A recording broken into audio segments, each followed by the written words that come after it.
Zoti Meta po bën 19 muaj në izolim. Flas në izolim, jo thjesht të paraburgim. Po flas në izolim total në pikpamja edhe e mungesës të ajrit, mungesës së diellit, ajrimit në tërësi dhe padyshim duke patur këto mungesa me ambientin jashtë, kuptohet që njeriu pson edhe ndryshime në lëkurën e tij apo në gjithë fizikun e tij.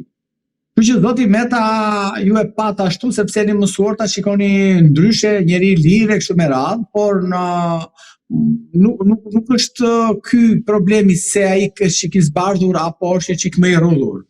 Sepse ai merret me aktivitet sportiv, se ju e dini sportiv si natyrë e tij, si formim, dhe aktivitetet sportive padyshim të krijojnë një farë, i thonë asaj, një farë tërheqje në trup, dhe ai është nga ky aktivitet ka humbur dhe pak pesh, sepse në ambientet e paraburgimit o do bësh obez, o do bësh palestër, stërvitje, sport dhe të mbash trupin në formë.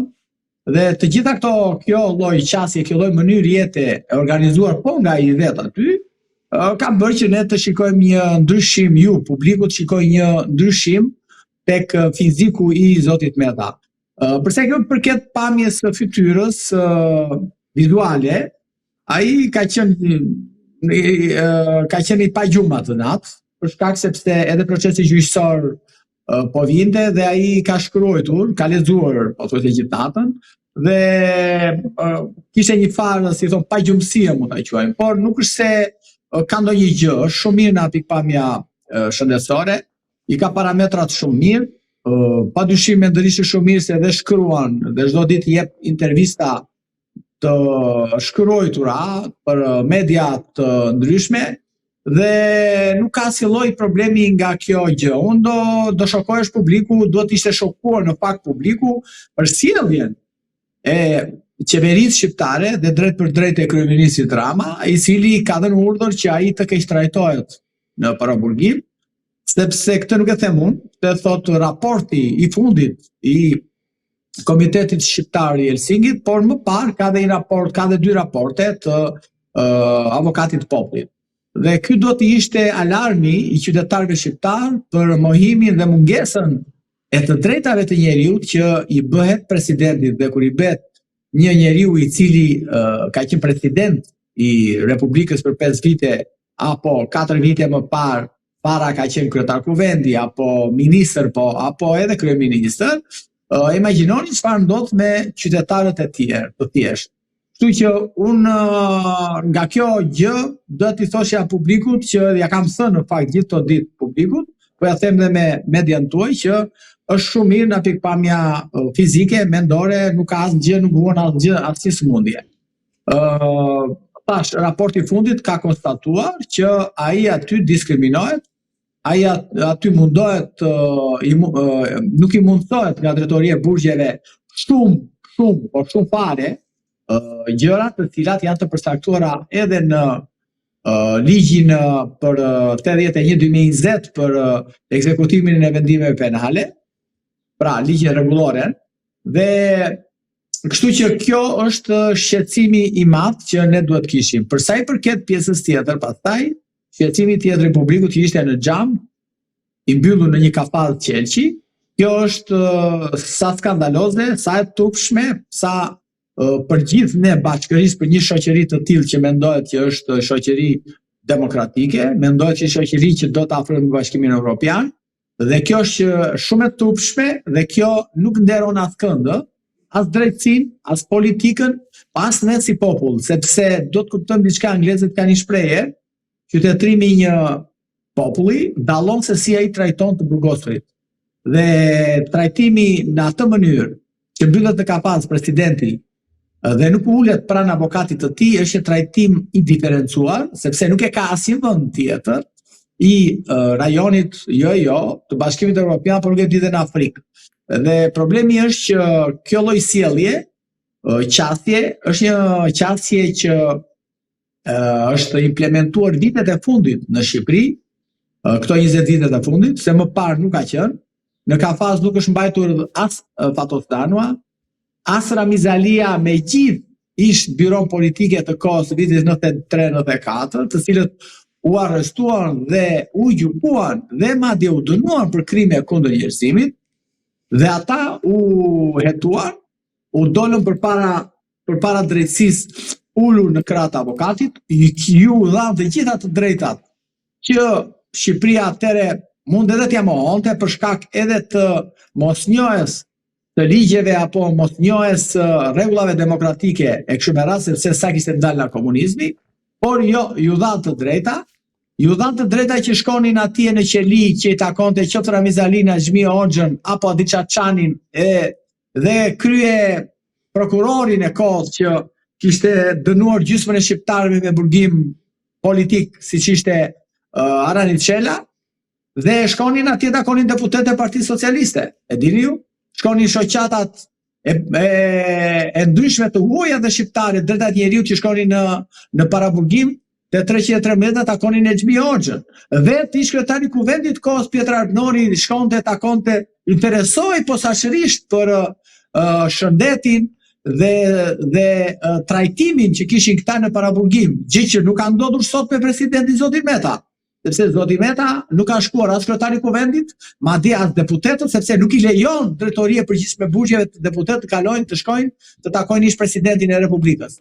Pra, kjo është një kthim pas i Shqipërisë në vitet të komunizmit, pra një kthim brapa, po shumë brapa, 40 vite brapa, dhe është për të ardhur keq që po përsëri fëmijët e atyre të cilët bën ato sjellje para 5-6 ditësh janë sot ata të cilët bëjnë po të njëjtën gjë me kundërshtarët e tyre.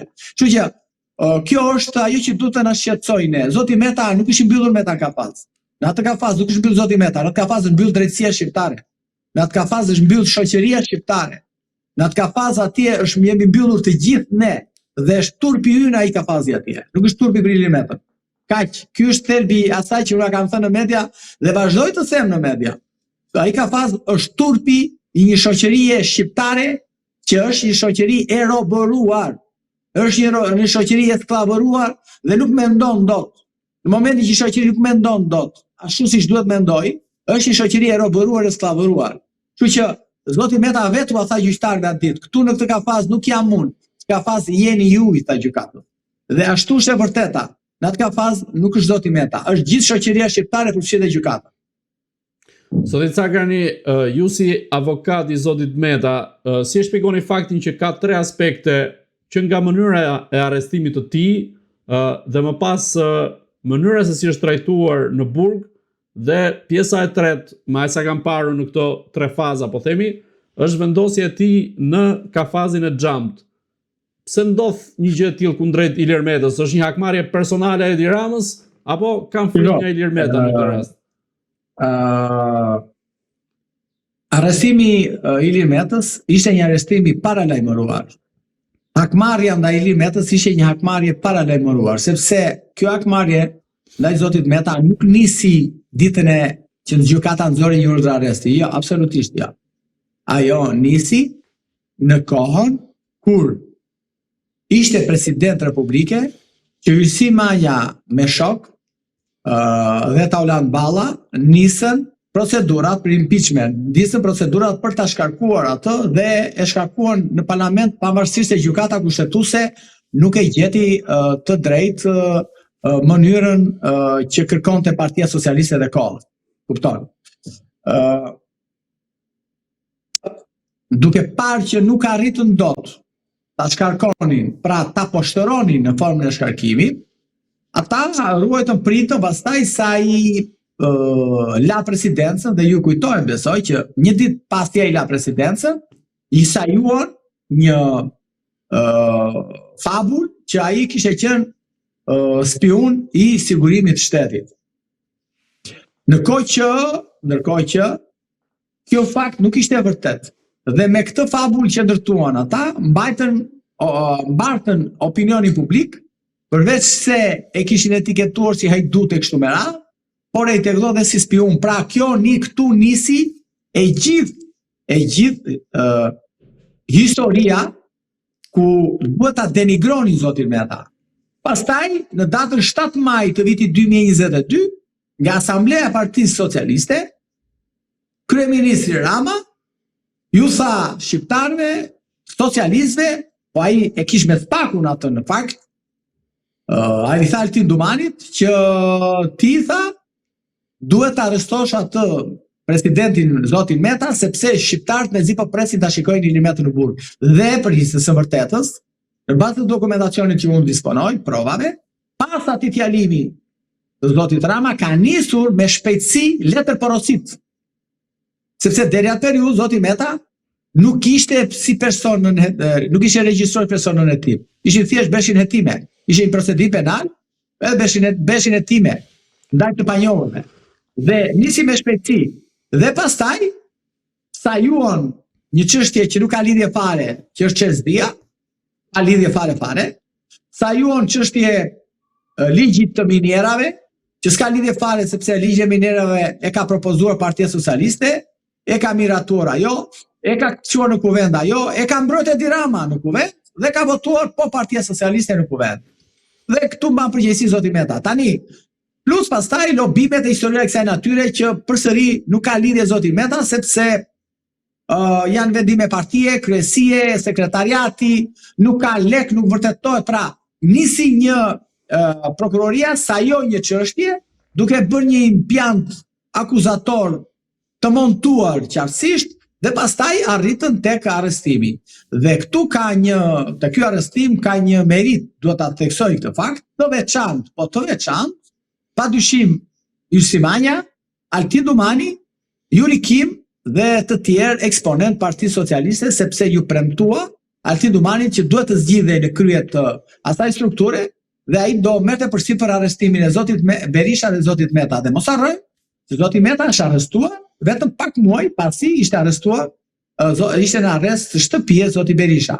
Kështu që kjo është historia e zotit Meta. Arrestimi i tij në atë mënyrë në rrugën kryesore të Tiranës është arrestim barbar dhe siç është arrestimi, ashtu vazhdon dhe paraburgimi sot. Ashtu vazhdon edhe gjyqi tij.